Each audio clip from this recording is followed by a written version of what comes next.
Saudara, menyambut Pilpres, Pileg, dan Pilkada 2024, Partai Gerindra dan Partai Kebangkitan Bangsa sepakat bekerjasama.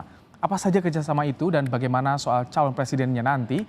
Kita bahas bersama dengan pengamat politik Parameter Politik Indonesia Adi Prayitno dan akan bergabung Wasekjen PKB Syaiful Huda yang tadi sudah menyatakan bersedia. Kita akan tunggu joinnya Pak Syaiful Huda juga.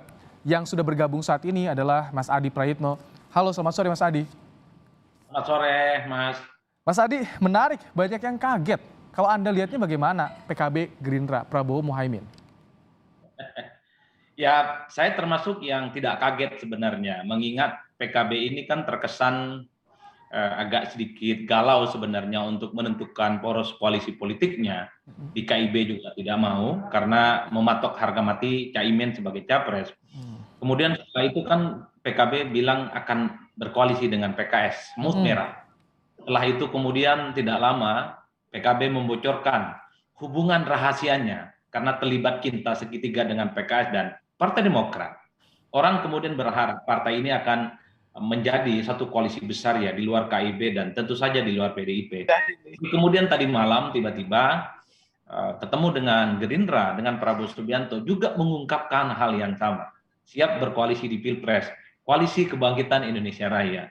Saya sulit membayangkan PKB ini agak sedikit konsisten pada satu perahu politik untuk membangun satu koalisi bersama ya. Karena kalau dilihat kecenderungan rata-ratanya, PKB ini ibarat orang yang sedang mencari cintanya.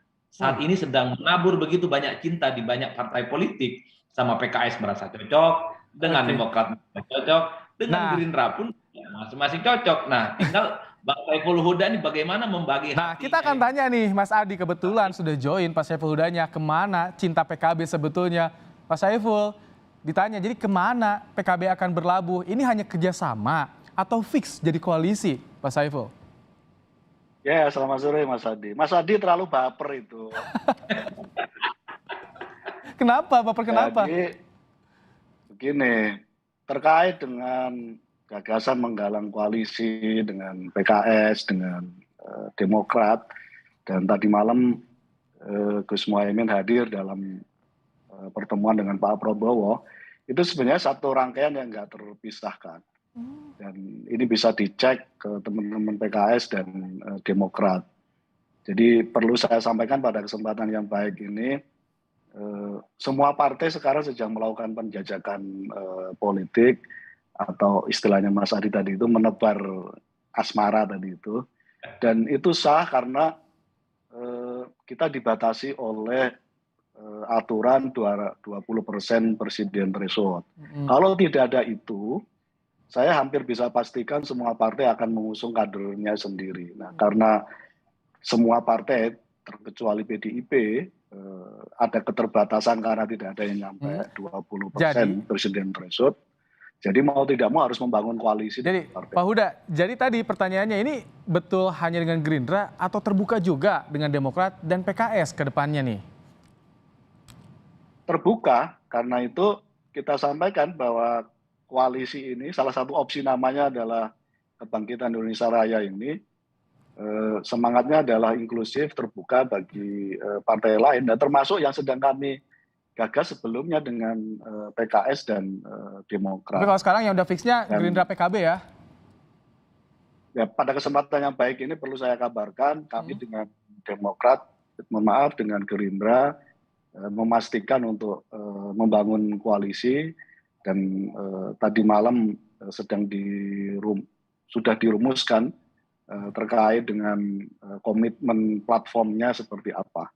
Dan ya kalau kapan tanggal mainnya ya kita cari waktu yang paling tepat, hari bagus, momentum yang pas. Mas Adi, itu penjelasannya Mas Adi, katanya memang terbuka juga tuh buat Demokrat dan juga PKS. Ya inilah rumitnya membaca manuver politiknya PKB itu ya, karena tidak lama sebelum ketemu Demokrat kan sebenarnya menebar benih-benih cinta dengan PKS. Koalisi semut merah. Kalau bertambah satu partai politik lagi, anggaplah Demokrat, maka disebut dengan koalisi naga merah. Bocorannya pun juga disampaikan secara terbuka. Terjadi cinta segitiga, Demokrat, PKS, dan PKB, yang sangat mungkin berkoalisi ya, dengan salah satu opsinya Caimin sebagai capres. Nggak lama setelah itu ada kemudian menebar cinta ini PKB dengan Gerindra, Koalisi Kebangkitan Indonesia Raya. Kemudian orang itu meraba-raba sebenarnya jatuh cinta yang sesungguhnya PKB itu kepada siapa? PKS Demokrat kah ataupun kepada Gerindra? Tapi kalau per hari ini kita mendengar statement salah satu elit PKB, Gus Jazilul misalnya, kalau dibaca chemistry-nya itu memang lebih berharap kepada Gerindra supaya benih-benih politiknya itu disambut dengan baik. Ada istilah takdir politik. Nah, itu yang saya kira itu luar biasa. Ketika PKB dengan Gerindra bertemu, ada takdir politik yang sangat mungkin menduetkan Prabowo Subianto dengan Muhaimin. Nah, bicara duet nih karena disinggung sama Mas Adi, saya tembak langsung. Pak Huda, tahan dulu Mas Adi. Tahan sedikit Mas Adi, kita tunggu ya. Pak Huda, jadi gimana tuh duetnya siapa? Prabowo Caimin, Gus Imin atau Gus Imin Prabowo? Karena kan dua-duanya nih kekeh nih, PKB dan juga Gerindra, capresnya ke ketua masing-masing. Ya, secara fatsun politik PKB menyadari kursi PKB di bawah Gerindra. Artinya sebagai negarawan, sebagai politisi, Caimin tahu posisi itu, ya Caimin cukup sebagai calon wakil presiden dari Pak Prabowo. Udah ada kesepakatan itu, Pak Huda? Ya, kita lihat saja. Oh, menarik ini, Mas Adi. Ada fatsun politiknya. Caimin jadi wapresnya, cawapresnya. Ya, saya kira memang itu kalkulasi politik rasional ya. PKB ini kan sedang mencari pelabuhan cinta yang realistis, siapa yang kemudian mengajak ke pelaminan. Kalau masih ya, sebatas saling sanjung, saling sambut bagi PKB itu nggak realistis. Ketika Gerindra membukakan pintu yang selebar-lebarnya, ini adalah tawaran politik yang tidak mungkin akan datang yang kedua kalinya. Makanya omongannya agak sedikit maju. Kemungkinan Koalisi Kebangkitan Indonesia Raya ini menduetkan Prabowo Subianto dengan Muhaimin Iskandar, sesuatu yang tidak pernah kita dengar ketika PKB dekat dengan PKS, ketika PKB juga dekat dengan Partai Demokrat. Semuanya serba mengayun. Ini potensinya bagaimana, Mas Adi? Prabowo dan Muhaimin? Ya cocok lah, tinggal deklarasi aja. Problemnya Prabowo mau nggak? Itu saja. Kan kita tidak pernah mendengar statement dari elit Gerindra bahwa umpan lambung yang telah disampaikan oleh PKB yang berusaha untuk menduetkan Prabowo dengan Muhaimin itu disambut dengan positif.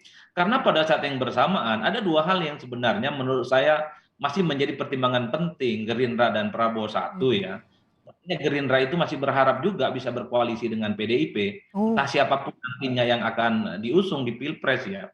Mengingat misalnya pintu masuk dalam koalisi saat ini, Gerindra itu kan melalui yang kedua yang paling penting. Tahan dulu Mas Adi. Pak Huda, jadi semalam kesepakatannya gimana? Itu udah fix Prabowo dengan Muhaimin atau wapresnya ini masih dihitung-hitung? Bagaimana sih semalam itu?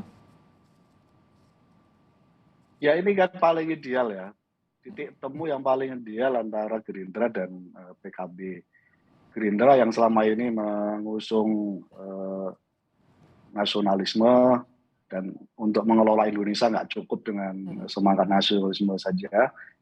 Lalu ketemu dengan PKB yang mengusung sebagai partai yang berbasis agama atau sering disebut sebagai kekuatan religius politik di Indonesia. Jadi ketemu platformnya antara nasionalisme religius. Pada level itu saja saya kira ini koalisi yang terbaik dibanding dari opsi-opsi yang lain. Jadi saya merasa proses ini gayung bersambut karena ada titik temu yang sama antara Gerindra dan kalau suara kader bagaimana soal pertemuan semalam? Jadi setuju juga kalau Muhaimin jadi wapresnya, cawapresnya Prabowo. Pak Huda. Antusiasme kader luar biasa, ini dianggap sebagai kekuatan pasangan figur yang merepresentasikan Indonesia dan kelihatannya teman-teman sudah siap kerja itu. Siap tinggal kerja. Berlayar lah kira-kira. Masih panjang padahal tapi siap kerja. Mas Adi, sebelumnya kan Muhaimin katanya PKB harga mati capresnya Muhaimin, tapi tadi disampaikan Pak Huda jadi cawapresnya Pak Prabowo. Mas Adi. Ya itu yang tadi bacaan politik realistisnya ya, karena dari berbagai penjuru mata angin tentu PKB masih di bawahnya Gerindra, baik perolehan suara pileg ataupun elektabilitas Muhaimin Iskandar dan Prabowo Subianto. Cuman saya per hari ini belum pernah mendengar statement politik Gerindra sebenarnya Mas soal bagaimana opsi yang ditawarkan oleh PKB tentang menduetkan Prabowo dengan Muhaimin Iskandar. Yang terlihat kan adalah bagaimana statement elit politik PKB yang Tapi dahsyat. tantangannya untuk koalisi ini bagaimana ke depan, Mas Adi? Apalagi kalau mau menawarkan Demokrat dan PKS, apa yang harus ditawarkan? Kalau tadi fix. Kalau melihat kecenderungan rata-rata, Prabowo andai maju kembali di 2024, itu kan butuh partner koalisional yang kuat.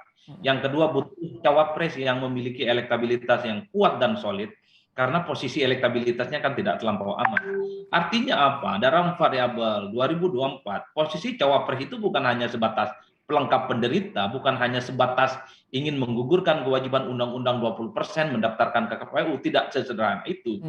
Yang diinginkan tentu saja adalah posisi cawapres yang bisa memberikan insentif elektoral kepada Prabowo Subianto. Dalam berbagai simulasi misalnya, kalau Prabowo dengan cawapres yang tidak terlampau populer, elektabilitasnya rendah, memang sangat mungkin Dan ini Muhaimin bisa memberikan insentif elektoral, Mas Adi? Tergantung kerjanya Pak Huda nih ke depan selama 2 tahun. Apakah misalnya dalam survei yang sering kita lakukan, Bang Muhaimin itu bisa naik signifikan atau Terakhir tidak? saya tanya ya. Ruang 2 tahun yang masih tersisa untuk menggerakkan mesin politiknya itu. Sangat bagus misalnya kalau suara PKB yang 9% dikonversi. Kita tanya ya, Pak Huda, terakhir Pak Huda, jadi bagaimana kerjanya apa yang akan ditawarkan kepada partai lain dari koalisi ini untuk memikat suara, menambah elektoral? Ya pasangan ini ideal, karena pasangan yang lain kan juga masih tergantung dengan konfigurasi partai yang pengusungnya. Apa yang dibilang oleh Bang Andi itu misalnya menyebut beberapa nama, ada yang elektabilitasnya tinggi tapi partainya belum menyetujui, ada yang elektabilitasnya tinggi tapi belum punya partai, dideklarasikan oleh partai. Ini PT-nya masuk ya, pasangan ini PT-nya masuk ya. Artinya dinamikanya nggak semudah linear yang kita bayangkan. Nah, kami meyakini dinamikanya akan berbeda tahun 2024 dan pasangan Pak Prabowo dengan Gus Muhaimin bisa menjadi spesial di Kompas Petang yang terbaik. Pak Huda sudah menyebutkan pasangan capresnya Prabowo dan Muhaimin Iskandar. Kita tunggu bagaimana kerjanya 2 tahun ke depan, kemana kapal ini akan berlayar. Terima kasih Wasekjen PKB Syaiful Huda dan Adi Praitno, pengamat politik dari Parameter Politik Indonesia. Terima kasih telah berbagi pandangan dalam program Kompas Petang.